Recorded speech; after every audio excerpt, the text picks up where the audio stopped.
Union welcomes a waiver of secondary school registration fees. St. Lucia stands firm on Citizenship by investment program. Canada wildfires leave Toronto with worst air quality among major cities. And in sports, Argentina shatter England's FIFA World Cup dreams in semi-final clash.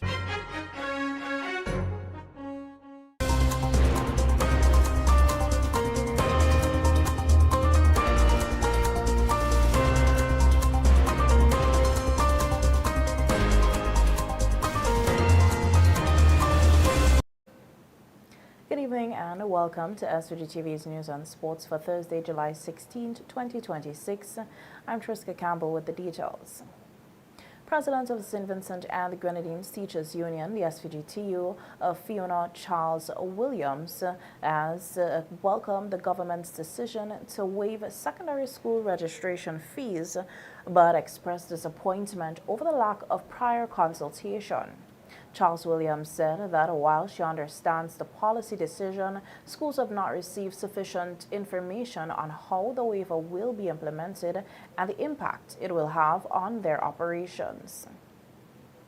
The St. Vincent and the Grenadines Teachers Union is delighted that the Ministry of Education and by extension the government of St. Vincent and the Grenadines has decided to ease the economic burden faced by parents at this time. We are, however, disappointed that there is still very limited, no social dialogue by the Ministry of Education with regards to these important policy matters.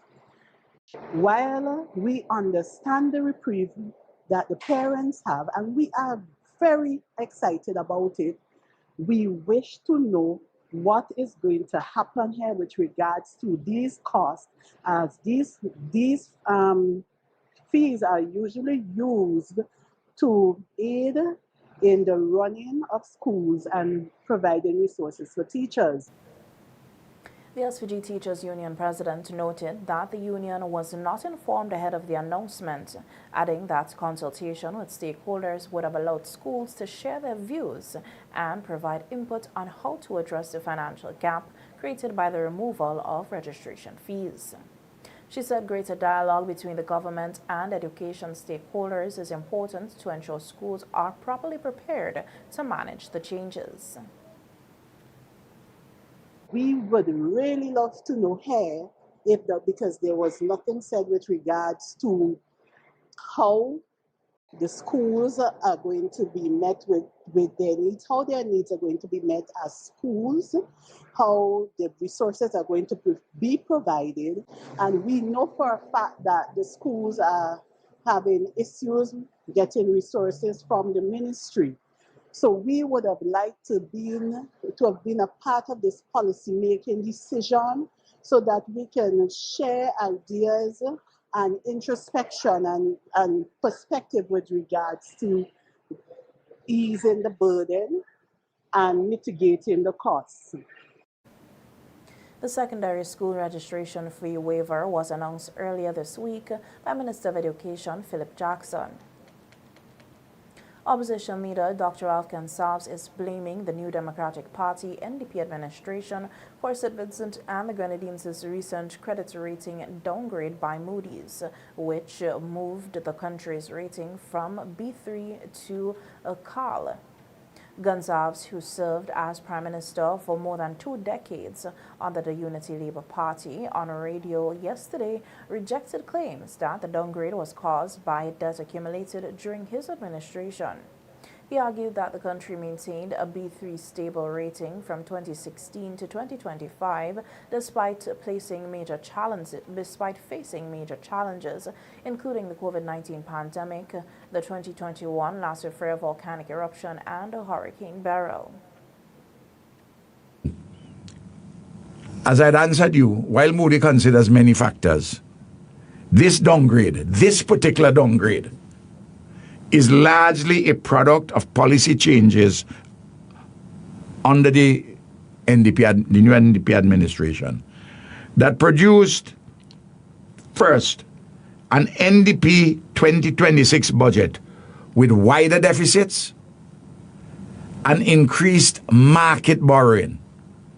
I emphasize these things because I spoke to them in my budget address. You did. They had a deficit on the face of it, a current account deficit of $103 million. And they had increased market borrowing. The opposition leaders said the downgrade, which came less than 8 months after the NDP took office, was linked to the government's 2026 budget decisions surrounding possible debt restructuring and what he described as a lack of clear strategy for economic growth. Conservatives also criticized the government's decision to borrow on the domestic market at high interest rates, arguing that greater use of concessional financing would have been more beneficial for the country. Domestic loans. Local loans. Loans from St. Vincent and from the region through bonds and other such instruments, which they carried to a record height of 200 million. And you remember... That's double last year's amount. More than double.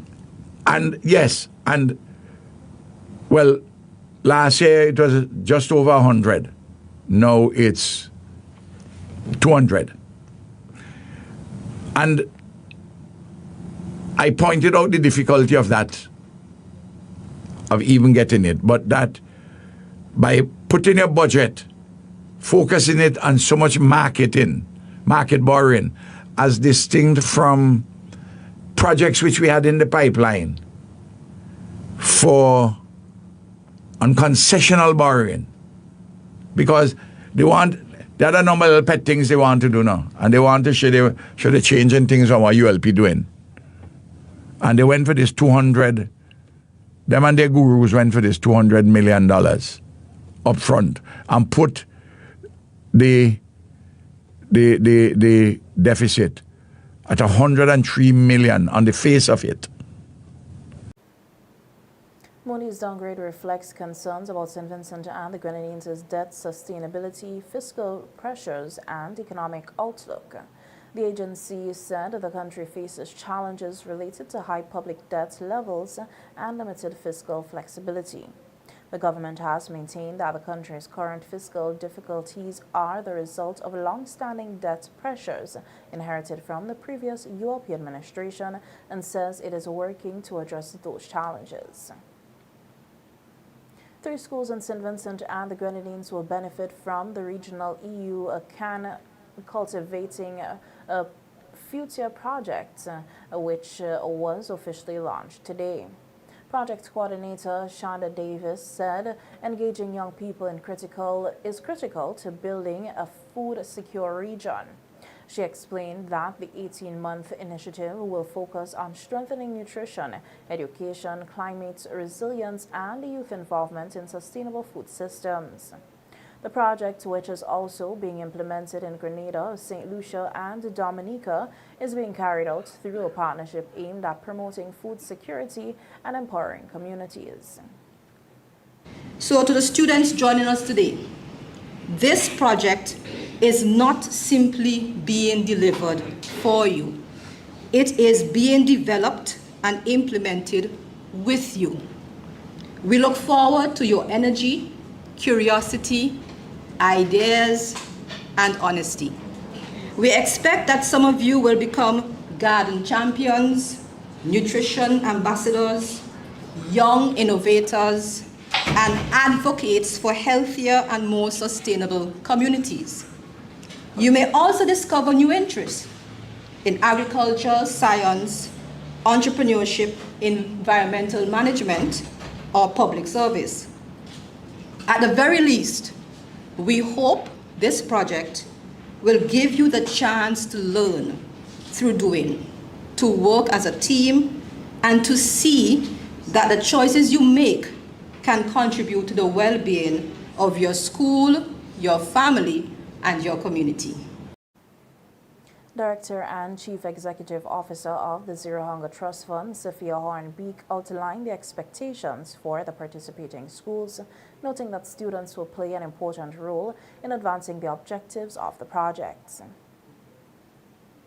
The project will provide technical guidance, build the capacity of teachers, students, and school communities, promote environmental responsibility and climate resilient practices, strengthen nutrition education, and encourage greater integration between what is grown in the garden and what is taught in the classroom, where feasible, what is prepared and consumed through school feeding and nutrition-related activities.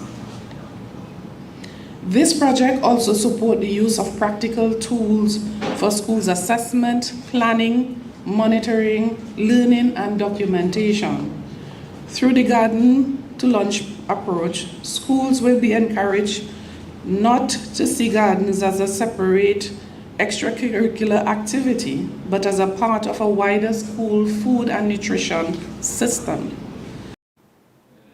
Representative of the EUCAN Cultivating Future Project, Eugene, said the initiative encourages participants to implement activities within their own communities and environments, particularly because children are central to the program.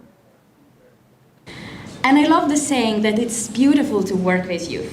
But from my perspective, when I was working with youth, I think there are two things which we have to keep learning from the youth: curiosity and bravery.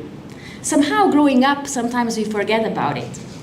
About the curiosity, so where is the food coming from? How do we grow it? Why tomatoes are red? All the questions which keeps us alive, keeps us interested in life. And then the bravery. Bravery to try and sometimes to fail. It can happen that not all the gardens, not all the plants are gonna grow, and that's okay. That's why we have the bravery to try again. So these are two beautiful things we have to keep our young souls alive: bravery and curiosity. Minister of Tourism, Dr. Kishore Shallow, whose ministry has responsibility for the Zero Hunger Trust Fund, highlighted the importance of food security, pointing to concerns over the country's high food import bill. Around $6 billion of money spent outside of the region, right, to get food here. And if you look at that, if you look at it in the context of a fiscal challenge, and the fiscal reality there suggests that it is no longer an agricultural issue, but it is also an economic, environmental, and clearly a national security imperative. And that's where we are today, and which is why we have to keep, again, coming up with these kind of initiatives to address it before this crisis gets worse. Hopefully it is not a chronic issue, which means it's not going to be along forever, and that interventions like these would play a part in at least, minimizing and eventually stopping the impact. The three schools selected to participate are the Bekwai Anglican School, the Kalakwa Government School, and the Chateaubelair Government School. 26 Vincentian students selected for International Leadership Program in the U.S. This and other stories coming up when I return with more local news. Stay with us.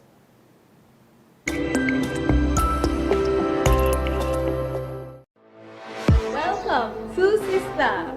Welcome to the upgraded C-Star Limited, where we offer to almost all your household items. They've expanded their range to sofas, dining and patio sets, beds and mattresses, wardrobes, kitchen cabinets, office furniture. That's just a few from the luxurious collection. Not forgetting their signature quality windows, doors, rails, and bathroom enclosures. Journey on up to C-Star, where their friendly sales clerk is happy to assist. C-Star Limited, where quality meets style. A funeral service should be one that you can be proud of. One that leaves lasting memories of your loved ones. And that's where you need the New Haven Funeral Home. We are proud of the quality and class we have brought to the industry. We are proud for having trained the very first certified embalmers in St. Vincent and the Grenadines. We are proud of leading the way in terms of live streaming of funerals online so that your family members overseas could also be part of the celebration of life. We are constantly improving our services. We are driven by customer satisfaction, and we are proud of all that we do. New Haven Funeral Home. Listen, the big hardware stores have been ripping off Vincentians for years with their high prices. They came General Hardware with the lowest prices ever in SVG. Now, the big guys are scrambling to drop their prices, but they still can't beat the General. So don't let them fool you. General Hardware still has the best prices on lumber, plywood, and steel. And even with a sale, the General beats that too. So go on, compare prices. Then come to General Hardware and save dollars every day. Because nobody beats the General. Nobody. General Hardware Supplies, located next to Yvette's Pork City in Arnesville. Call 453-9000. On Friday, July 17th, you can help realize your dreams with a lotto jackpot of $118,000. Your dream vacation, a university degree, that new ride, your new house can all suddenly be within your reach. What a Little Lotto can do. It's a lotto jackpot of $118,000 this Friday, July 17th. You have to be in it to win it.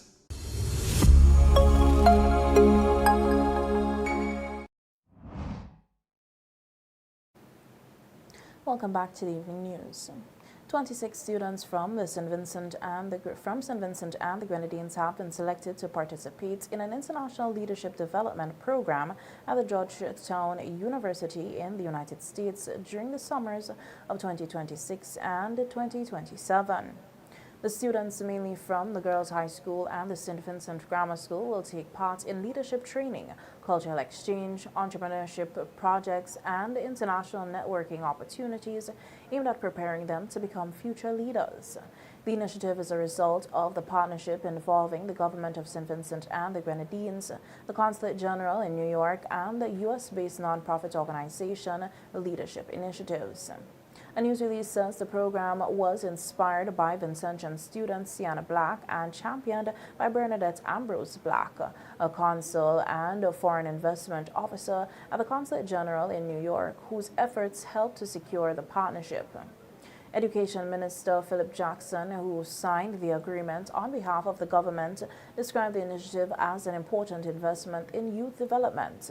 He said exposing students to the international experiences will help build confidence, leadership skills, critical thinking, and innovation while preparing them to contribute to national development.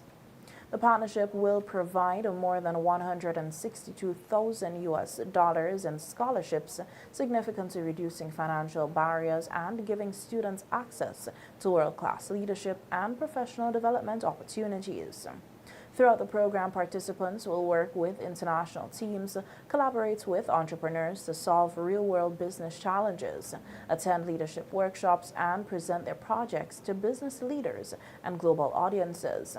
Founder and Executive Director of Leadership Initiatives, Marshall James Billy, said the organization is committed to removing financial barriers so talented Caribbean students can develop alongside peers from around the world. Consul General Ronald Matthews welcomed the initiative, calling it a significant investment in the country's future. He congratulated the selected students and expressed confidence that they will return home with valuable knowledge, stronger leadership skills, and a renewed commitment to serving St. Vincent and the Grenadines. The program also marks the first coordinated Caribbean participation in the Leadership Initiative Summer Program, with St. Vincent and the Grenadines leading the way and encouraging participation from countries including Grenada and Trinidad and Tobago. Government officials say they remain committed to expanding international partnerships that creates educational opportunities and equip young Vincentians with the skills needed to succeed in an increasingly global economy. In other news now, police officers Melissa Sutherland and Kimron Hall are encouraging motorists in St. Vincent and the Grenadines to become more familiar with the country's traffic laws as part of efforts to improve road safety. Speaking on Cop Chat program on WFM today, which focused on the traffic department's enhanced enforcement initiative, the officers outlined some of the most common traffic offenses committed by road users. Corporal Kimran Hall highlighted issues involving van drivers, stressing the importance of complying with regulations governing public transportation and ensuring the safety of passengers and other road users. What are some of the most common offenses that persons make? Well, some of the most common offenses is, well, the van drivers in particular, they make the most. For sure. Yeah, like stopping the passenger van elsewhere where there's not In and around at a bus stop, Kingston, and yeah. you know, the most prevalent thing is the musical Playing instrument. of musical instruments. Yes, it is becoming out of hand, but we dealing with it right now. And other offenses might be like defective tires and fail to comply with road sign and unnecessary obstruction. Those are the regular offenses. There are other offenses here and there, but those offenses is what happen on a regular basis. Meanwhile, Constable Melissa Sutherland addressed concerns surrounding improperly displayed license plates and illegal operation of private vehicles as taxis without the required authorization. As of recent, the other words and figures on the number plate. And we cannot stress enough how this is becoming trendy. The size font, they would change it, and this is not allowed. It's not legal. Right? We have been clamping down on it.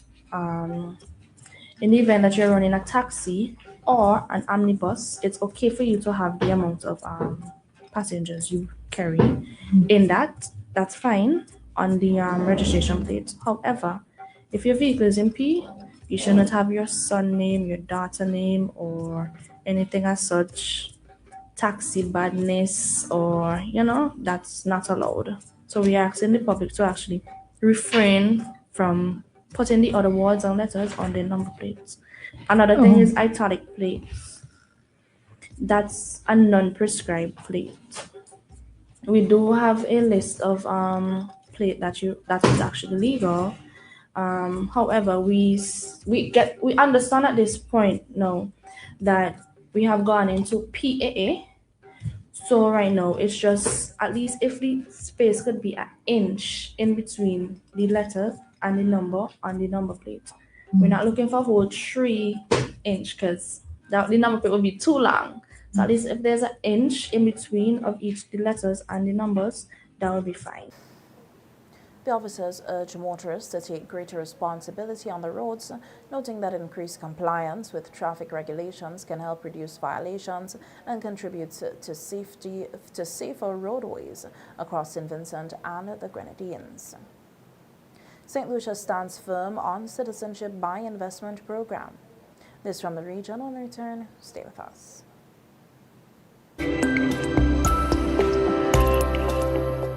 The Ever-Ready Funeral Home at French's is your friend in times of grief. With over 40 years' experience, they are prepared to take care of all your funeral arrangements. Embalming, lowering device service, grave mattresses, carpeting, vaults, tombs and wreaths. Arrangements for television obituaries. Cremation is available upon request. Ever-Ready Funeral Home offers the finest in caskets and coffins, local and imported. So, in your time of need, call Ever-Ready Funeral Home at any time. 456-1494. Ever-Ready Funeral Home, offering service above self.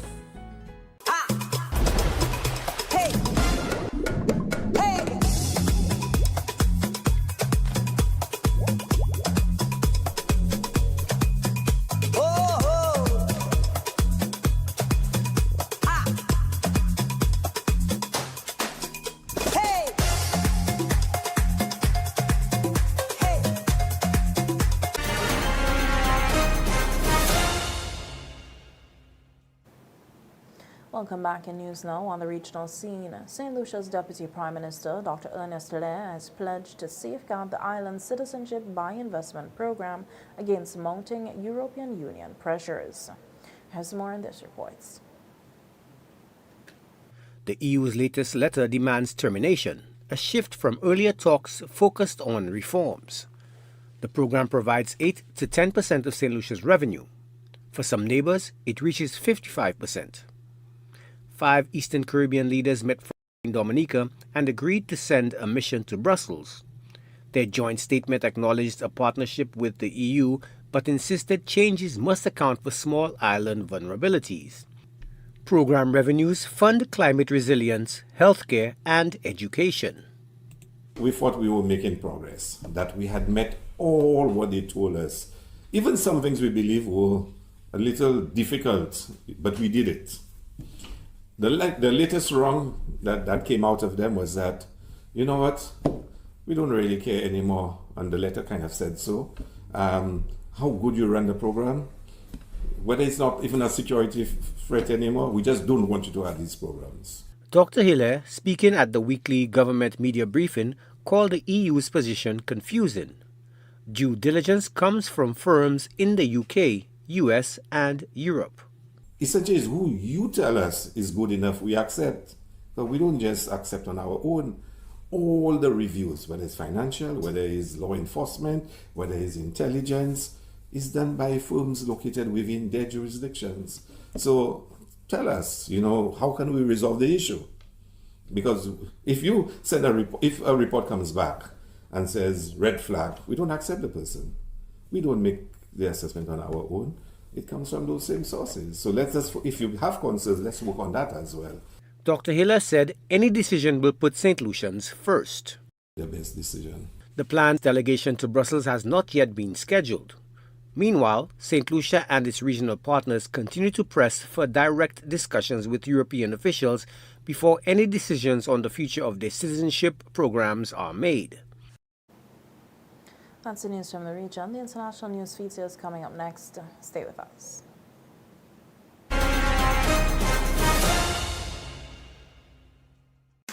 More jackpot money, more reasons to play this game.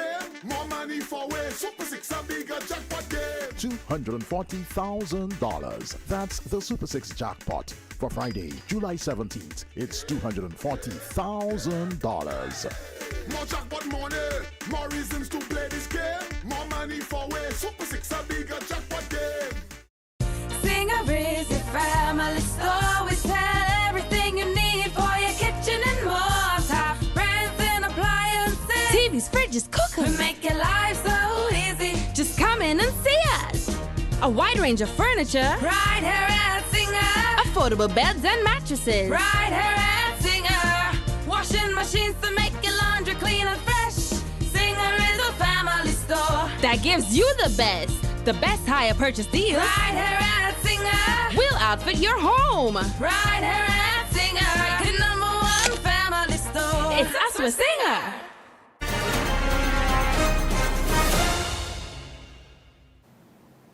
Welcome back in news now on the international scene. Wildfires in central Canada have darkened skies and sent people in Indigenous communities fleeing from their homes. As we hear in this report, there's so much smoke in Toronto that on Wednesday it had the worst air quality of any major city in the world. A roaring inferno surrounds this freight train in Canada. Yeah, this has got to move quicker. It's one of nearly 200 wildfires ripping through northwestern Ontario. Oh yeah, they're clipping. Canadian National Railway says trains in that part of the province have been stopped. Several Indigenous First Nation communities across the affected area have been forced to evacuate. Some people there say they had just minutes to flee and had to escape by boat without help from emergency services as their communities burned behind them. One of our communities completely burnt down from fire. The smoke from those wildfires has left the city of Montreal, more than 2,000 kilometres away, looking like this. Closer to the fires, in southeastern Ontario, this is Toronto, the CN Tower only just visible. According to IQ Air, a Swiss air quality technology company, the city's air quality is currently the worst in the world. The government is recommending people stay inside. Those particles are going to contain a whole sort of soup of different chemicals and compounds. However, not everyone is following that advice. The pollution is really bad. A lot of people have allergies and health issues, and there has to be a solution. But as temperatures are higher than average, making it harder to contain the flames and prevent more fires, scientists say the only long-term solution is addressing climate change. Imogen Kimber, Al Jazeera. That's the news. Sports is just ahead, but before that, let's take a look at the local weather forecast.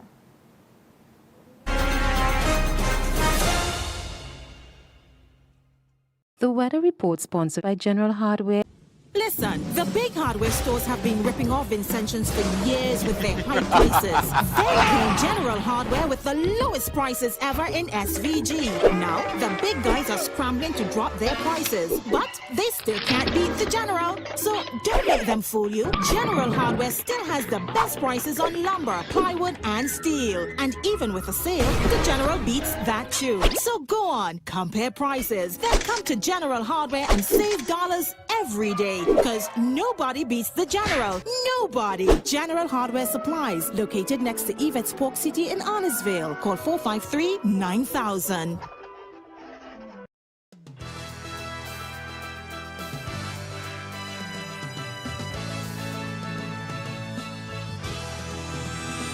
And now for a look at the local weather forecast. Present conditions cloudy, breezy, and slightly hazy. Winds north-northeast at 24 kilometers per hour. Temperature 27.1 degrees Celsius. Relative humidity 81%. Barometric pressure 1015.5 millibars. 24-hour rainfall trace. Today's maximum temperature 30.4 degrees Celsius. Today's minimum temperature 24.6 degrees Celsius. Synopsis: Atlantic high pressure system is the dominant feature. Forecast: fair to partly cloudy and breezy with brief isolated showers and a slight haze. No weather advisory at this time. Sea conditions: light to moderate in open waters with swells of 1.0 meters to 1.8 meters. No marine advisory at this time. Sunset 6:35 p.m., sunrise 5:46 a.m.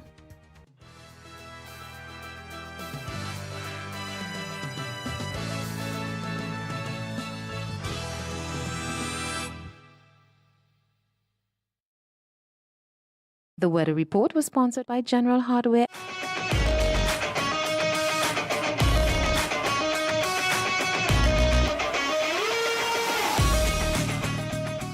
Welcome to the evening sports. We heard that Argentina scored twice in the final 5 minutes to stun Thomas Tuchel's side in Atlanta. Snatching victory in a semi-final, England had all but won. Here's a look at how it all unfolded. It was billed as a heavyweight clash, and it delivered. 19 fouls in a fractious first half set the tone, as referee Ismail Elfat fought to keep control. England struck first. Morgan Rogers, justifying his selection, whipped in the perfect cross. Anthony Gordon finishing at the far post. 55 minutes gone, and England ahead. This woke up Argentina, and they responded. Jordan Pickford produced a stunning save to deny Nico Gonzalez, but the warning signs were there. Then, with 5 minutes left, the equalizer. Enzo Fernandez, 25 yards out, unstoppable. England had gone defensive. 4 centre-backs, chasing a lead instead of protecting it. And in the 92nd minute, it caught up with them. Lautaro Martinez with the winner, and Argentina are through to their second consecutive final. For England, the wait for a first men's final since 1966 goes on. Third placed against France, now their only consolation. Argentina face Spain on Sunday in New York, chasing back-to-back FIFA World Cup titles. Trinidad and Tobago's under-19 suffered their first defeat at the Cricket West Indies men's under-19 50 overs tournament in Antigua and Barbuda yesterday, Wednesday, July 15, 2026. They crashed to a 106-run defeat by Jamaica in the third-round match. Jamaica rallied to 225 for 8 in their allotted 50 overs. Trinidad and Tobago replied with 119 with 87 balls still remaining. Barbados won their third straight match by beating Guyana by 63 runs. The score is Barbados under 19s 258 off 49.5 overs and Guyana under 19s 195 off 44.1 overs. Also yesterday, the Leeward Islands defeated the Windward Islands under 19 by 144 runs. The scores: Leeward Island under 19s 269 for 9 off 50 overs and the Windward Islands under 19 125 off 29 overs. The championship will continue on Saturday with around 4 matches beginning at 9:30 a.m. The ICC has approved major changes to its 2 flagship tournaments, the Men's Cricket World Cup and the T20 Men's World Cup, after wrapping up its annual board meeting in Edinburgh. Here's more in this report. The ICC Men's Cricket World Cup will retain its 14-team format, but with a revamped 3-stage structure. Round 1 and Round 2 will now carry greater stakes, funneling into a high-intensity Super 7 round-robin stage before the semi-finals, a format the ICC says adds context, competitiveness and consequence right from the tournament's opening match. The Men's T20 World Cup will expand its second stage from 8 to 10 teams, giving emerging nations more room to shine, while still keeping the door open through group stage qualification. New eliminator matches between second and third place sides will now decide the final spots in the semi-finals, adding extra jeopardy to the closing stages. The board also cleared a new qualification pathway for the 2028 T20 World Cup. Scotland goes straight into the Europe Regional Final, while other 2026 participants advance directly to a global qualifier, alongside teams from regional events across Africa, Asia, Europe, the Americas and East Asia Pacific. A possible new marquee event for associate nations is still to be finalized, pending review in November. That's how we end sports this evening. We'll be right back to wrap things up. Listen, the big hardware stores have been ripping off Vincentians for years with their high prices. They claim General Hardware with the lowest prices ever in SVG. Now, the big guys are scrambling to drop their prices, but they still can't beat the General. So don't let them fool you. General Hardware still has the best prices on lumber, plywood and steel. And even with a sale, the General beats that too. So go on, compare prices. Then come to General Hardware and save dollars every day. Because nobody beats the General. Nobody. General Hardware Supplies, located next to Yvette's Pork City in Arnesville. Call 453-9000.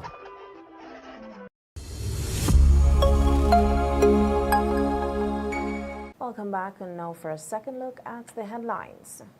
Teachers Union welcomes a waiver of secondary school registration fees. St. Lucia stands firm on Citizenship by investment program.